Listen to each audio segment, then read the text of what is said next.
Good evening, and welcome back to the Shadow Nook.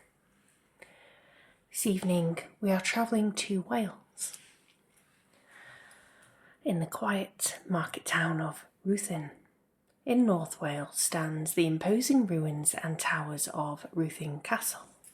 Today it operates as a luxury hotel, surrounded by landscaped gardens and medieval stone walls. But beneath the modern facade lies a site with a long and violent history, one shaped by war, betrayal, rebellion and death. Over centuries, many people have claimed that something from the past never truly left.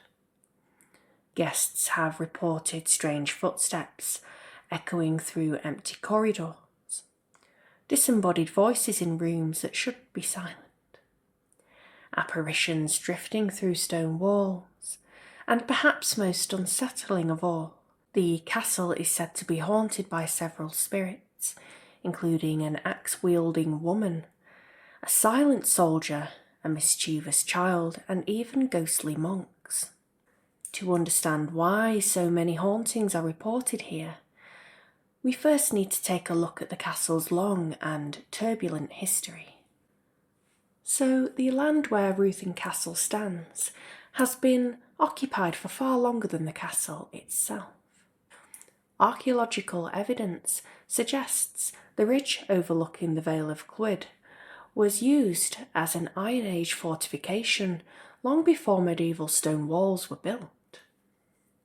The castle we see today began in the late 13th century.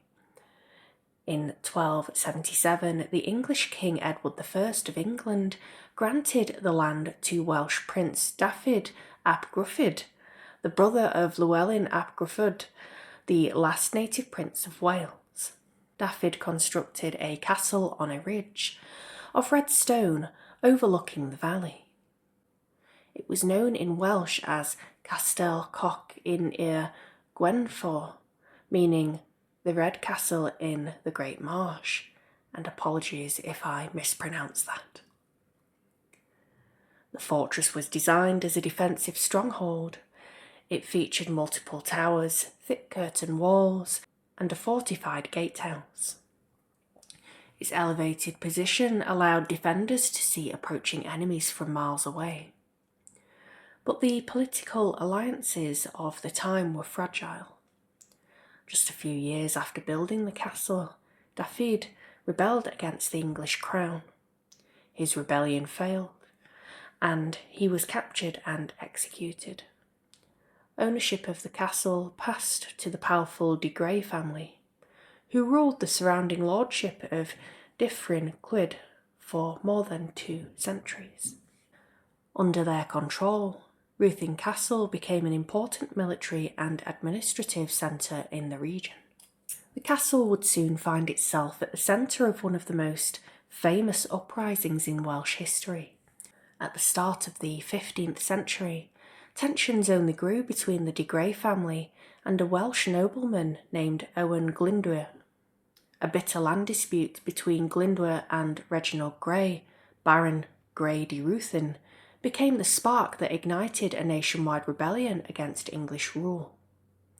In the year 1400, Glyndwr launched an attack on the town of Ruthin.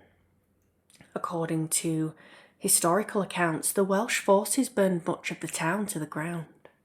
Homes, shops, streets were destroyed in flames. The castle itself managed to withstand the assault, but the rebellion left a lasting mark on the region. The conflict dragged on for years, and the castle remained a key stronghold throughout the unrest. Yet even after the rebellion ended, violence would return again. By the 17th century, England was descending into civil war. During the English Civil War, Ruthin Castle became a royalist stronghold supporting King Charles I. In 1646, parliamentary forces laid siege to the castle. For 11 weeks, the defenders laid out behind the thick medieval walls.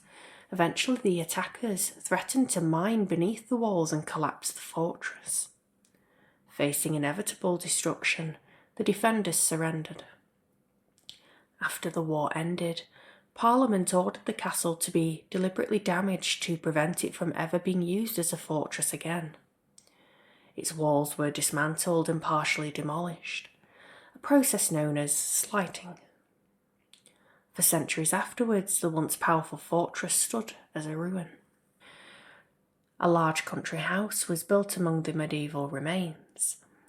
The property later became home to members of Victorian high society, and in the early 20th century, the castle took on an even stranger role. In 1923, it became one of Britain's first private hospitals dedicated to investigating complex internal diseases. Later, parts of the building were used as a tuberculosis sanatorium. Many patients spent months or years inside the castle walls, and some simply never left. Staff working at the hospital later reported hearing strange sounds in the basement, which had once been used as a mortuary. Things such as crying and moaning, and the feeling that someone unseen was watching from the shadows. Now, the most famous ghost said to haunt Ruthin Castle is known simply as the Grey Lady. There are several versions of her story, but most follow the same dark pattern. According to legend, the Grey Lady was the wife of a high-ranking officer stationed at the castle. One day, she discovered that her husband had been having an affair with a local woman. Overcome with jealousy and rage, she confronted the woman. The confrontation turned violent, and the Grey Lady grabbed an axe and brutally murdered her rival. She was arrested, tried for the crime, and executed. But the story does not end with her death. Many visitors claim that her spirit still wanders the castle corridors. Witnesses say she appears as a pale figure dressed in grey, drifting silently through the halls. Some have seen her on the battlements, others have spotted her standing in windows late at night. In the castle's banqueting hall, guests have reported shadowy shapes moving across the walls. There are even accounts of furniture, including a large banqueting table, mysteriously shifting or lifting from the floor. Some believe the Grey Lady is doomed to relive the moment of her crime forever. Another apparition reported at Ruthin Castle is far quieter, but no less unsettling. Witnesses have described seeing a ghostly soldier wandering through the corridors. The strange detail that stands out most is his appearance. The soldier is said to be wearing only one glove. He walks slowly through the castle as if still on patrol. But unlike many ghost stories, the figure rarely acknowledges the living. People who encounter him say he seems completely unaware of their presence. It is believed he may have been a soldier who died while defending the castle centuries ago. Some guests say the atmosphere changes when he appears. The air becomes colder, and the sound of footsteps echo long after the figure disappears. Now, not all the spirits reported at the castle appear threatening. Some guests claim to hear the laughter and footsteps of a young child. The sounds are usually heard late at night. Tiny footsteps running along the corridor, doors creaking open, and the faint sound of a child playing. But when people investigate, there is never anyone there. Some believe the ghost may be connected to the time when the castle served as a hospital. Others think the spirit may date back much further, to the medieval period when families and servants lived within the castle walls. One of the more mysterious sightings at Ruthin Castle involves figures dressed in medieval robes.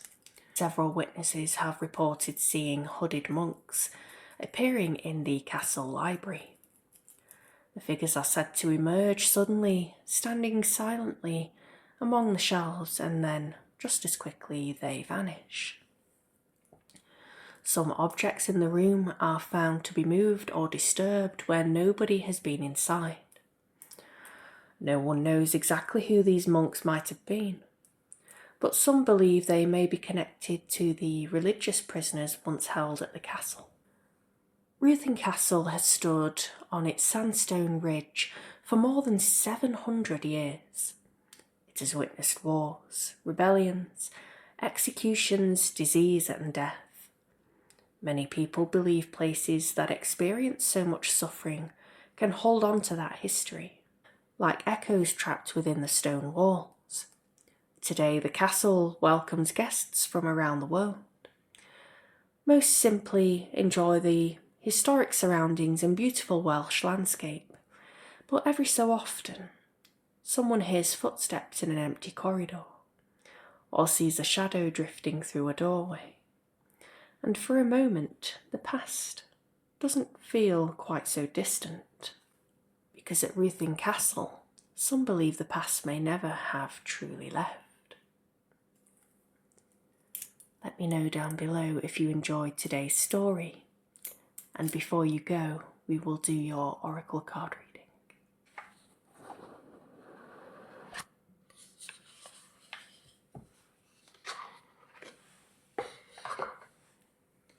As usual, I will draw one card for you, and you can interpret it however you like.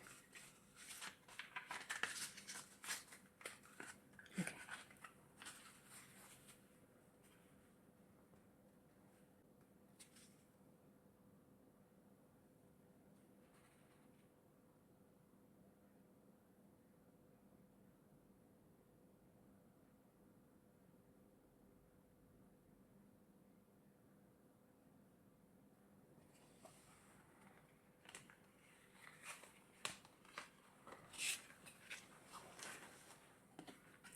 We have wisdom, which is the moose.